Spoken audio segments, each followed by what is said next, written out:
Hey guys, welcome back to new video. आप सभी का स्वागत है मेरे यूट्यूब चैनल कोरोना पेंडेमिक जमा चुका है busy at work are organelle system. तो चलिए नोट्स कंप्लीट करते हैं। तो लास्ट वीडियो में हमने जैसे पढ़ा, हमने किस चीज़ के बारे में पढ़ा? हमने हमारे रेस्पिरेटरी सिस्टम के बारे में, रेस्पिरेशन सिस्टम के बारे में जाना और एक्सचेंज ऑफ गैसेस के बारे में जाना, डायफ्राम के मूवमेंट के बारे में जाना। अभी इस वाले में हम किसके बारे में जानेंगे? हम हमारे डाइजेस्टिव सिस्टम के बारे में जानेंगे और हम डाइजेस्टिव ऑर्गन्स के बारे में जानेंगे आज की वीडियो में। तो सबसे पहले जो हमारा लास्ट टॉपिक था रेस्पिरेशन, उसके जो थोड़े से रिमेन्स बाकी हम आज इस वीडियो में कंप्लीट कर लेते हैं। Effects of smoking. If one keep smoking, धूम्रपान, स्मोकिंग, ये बहुत लोग करते हैं इंडिया में और उनके कारण उनकी मौत, कैंसर, लंग कैंसर, ये होगा ही होगा। अगर वो एक लॉन्ग पीरियड ऑफ टाइम के लिए करते हैं या शॉर्ट पीरियड ऑफ टाइम के लिए करेंगे तो कुछ चांसेस हैं कि उनका कैंसर हो जाए ठीक, पर मोस्टली एडिक्ट्स होते हैं तो वो लीड टू डेथ ही हो जाती है।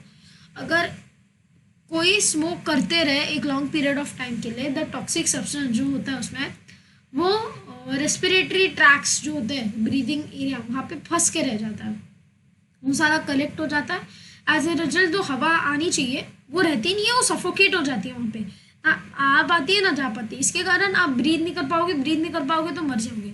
तो is not sufficiently purified and it impures the air began to implicate the lungs.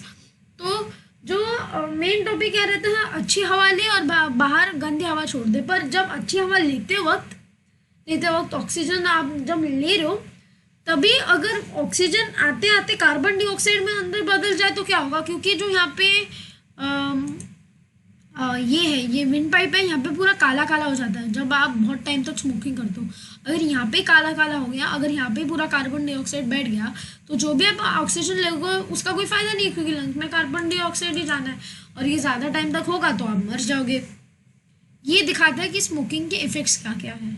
तो जो इम्प्योरिटीज़ होती है वो वहाँ पे रहना शुरू हो जाती है। As a result the efficiency of lungs is reduce, the likelihood of getting disease of the lungs increases, जो जीने की क्षमता है लंग्स की वो कम हो जाती है और आपके मरने के चांसेस ज़्यादा बढ़ जाते हैं। The solid particles in the तंबाकू स्मोक फ्रॉम द सिगरेट और bidi from a sticky layer forms inside the air सैक्स।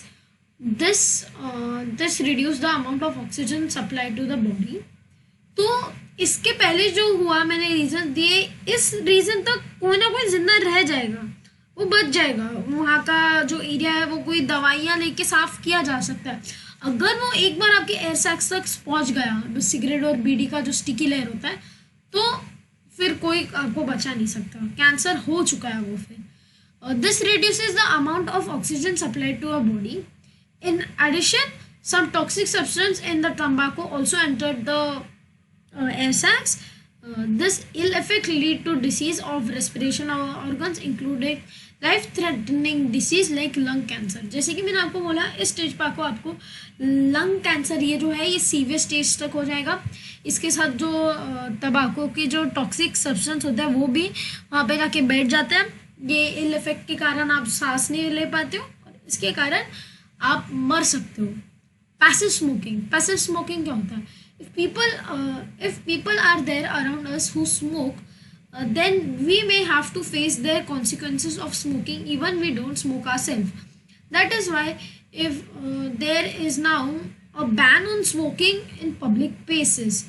तो कुछ जगहों पे बैन क्यों है पब्लिक प्लेसेस पे स्मोक करना? आप देखोगे बस स्टॉप पे लोग फूकते हैं, उन्हें लोग क्या बोलते हैं, उन्हें वहाँ पे चले जाने के लिए, क्योंकि वो जो फूक रहा है, जो वो तंबाकू सिगरेट फूक रहा है, उसके कारण क्या होता है, जो फिर वो धुआं निकालते हैं, वो धुआं अगर हम ब्रीथ कर ले तो हमें भी सेम प्रॉब्लम्स हो सकती है। उनके लेवल पे नहीं, क्योंकि वो डायरेक्ट ले रहे हैं, पर हम इनडायरेक्ट ले रहे हैं तो हमें माइनर लेवल पे प्रॉब्लम्स हो सकती है। इसलिए मोस्ट ऑफ द लोग इन लोगों से दूर रहते हैं, या अगर कोई वहाँ पे धूम्रपान कर रहा है खुद दूर चले जाते, वरना उस आदमी को कह देते कि तुम चले जाओ। पैसिव स्मोकिंग इसे कहते हैं कि तुम खुद ना स्मोक करते हुए तुम में वो स्मोक चले जाना, इसे पैसिव स्मोकिंग कह सकते हैं दोस्तों। ना जाने हुए स्मोकिंग करना, दिस इज पैसिव स्मोकिंग। गलती से स्मोकिंग करना is not passive smoking. A new word, gland, an organ that secretes a certain substance. एक ऑर्गन जो एक सर्टन सब्सटेंस को सिक्रीट करता है, हम उसे क्या कहते हैं, ग्लैंड कहते हैं। दोस्तों ये न्यू वर्ड है, पर आपके लिए न्यू वर्ड नहीं होना चाहिए, क्योंकि अभी आप 5th स्टैंडर्ड में हो, आपने शायद से 4th स्टैंडर्ड में भी ये सिस्टम पढ़ा होगा, और 8th स्टैंडर्ड तक आपको ये वर्ड बहुत ज़्यादा फेमिलियर हो जाएगा। इसमें और ज़्यादा जाके आपको पढ़ने मिलेगा 8th स्टैंडर्ड तक। तो अभी हम कुछ डाइजेशन के बारे में जान लेते हैं। Let us learn something about elementary canal, the digestive organs and their function. तो अभी हम एलिमेंट्री कैनल्स के बारे में जान लेते हैं और उनके फंक्शंस के बारे में। तो elementary canal, the food we eat is digested in our body, that is substance that you mix with the blood are formed from the food. This process takes place in different parts of a long and flexible tube inside our body. This tube is called the alimentary canal. The upper end of the tube is the mouth and the lower end is called the anus. तो elementary canal एक बहुत बड़ा tube है, हमें लगता है कि ये नहीं है, पर ये बहुत सारे ऑर्गन्स का एक हम मिक्सचर कह सकते हैं। देखो ये ट्यूब शुरू होता है माउथ से, जाते जाते जाते जाते ये देखो ये सारी एक चीज़ें, ये क्या है, ये ट्यूब की तरह है ना, लार्ज इंटेस्टाइन ट्यूब की तरह है, स्टमक एक मोटी ट्यूब की तरह है, ये सारी चीज़ें क्या है, ये कनेक्टेड और ये ट्यूब्स की तरह है, तो इसलिए हम इसे कैनल कहते हैं। एक कैनल क्या होता है, एक चीज़ जैसे एक ठीक सी चीज़ जो एक साथ कंटिन्यू हो रही है, जो एक साथ चल रही है दोस्तों, इसलिए हम उन्हें क्या कहते हैं, हम उन्हें एलिमेंट्री कैनल कहते हैं। तो food we eat is digested, वो हमारे बॉडी में डाइजेस्टेड होता है, वो ब्लड के साथ मिक्स हो जाता है और उसके थ्रू हमें एनर्जी आती है, उसके थ्रू हमें प्रोटीन्स मिलते हैं, हम उसके थ्रू हमारा काम कर सकते हैं। एज पर फूड हमारे बॉडी के लिए फ्यूल की तरह है, जैसे गाड़ी को पेट्रोल चाहिए होता है। लॉन्ग फ्लेक्सिबल ट्यूब होती है जिसके थ्रू ये सारी चीज़ें होती है, और हम इसे कहेंगे एलिमेंट्री कैनल्स। एलिमेंट्री कैनल्स अलग अलग पार्ट्स में डिवाइडेड हुई और ये अलग अलग पार्ट्स हमें इस डायग्राम में दिखेंगे। जो सबसे पहले होता है माउथ से शुरू होते हुए माउथ को हम च्यू करते हैं, तभी सलाइवरी ग्लैंड्स होते हैं, उसे नरम करने में, ये दो होते हैं, उसे नरम करने में और उसे खाने में हेल्प करते हैं, जो ईसोफेगस के थ्रू नीचे जाता है, जिसके थ्रू वो नीचे जाके लिवर ग्लैंड जो है उसके अंदर नहीं, स्टमक के अंदर जाता है। लिवर ग्लैंड और पैंक्रिया एक ग्लैंड जो है, और स्मॉल एंड ये दोनों मिलके कुछ जूसी एसिड्स भेजते हैं जिसके थ्रू वो खाना ब्रेक डाउन हो। स्मॉल इंटेस्टाइन में वो खाना हमारे बॉडी में ऐड हुआ जाता है, जो बाकी रह जाता है वो लार्ज इंटेस्टाइन में सेंड किया जाता है।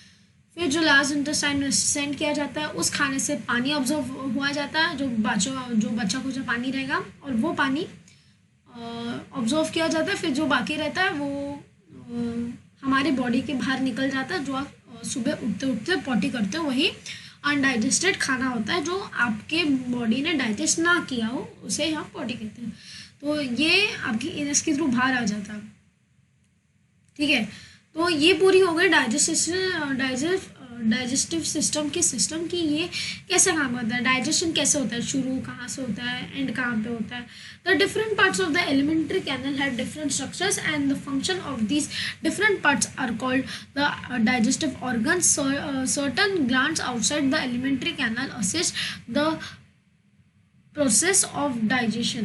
तो ये जो टाइप्स के एलिमेंट्स होते हैं वो हमारे ग्लैंड्स जो होते हैं वो हमारे जो डाइजेशन की प्रोसेस है उसे असिस्ट करते हैं। जैसे मैंने आपको कहा 2 ग्लैंड्स हैं, लिवर है और पैंक्रियाज है, इनके जो जूसेस जो सिट्रिक जूसेस निकलते हैं उनके थ्रू हमारे खाने की डाइजेशन में हेल्प होती है।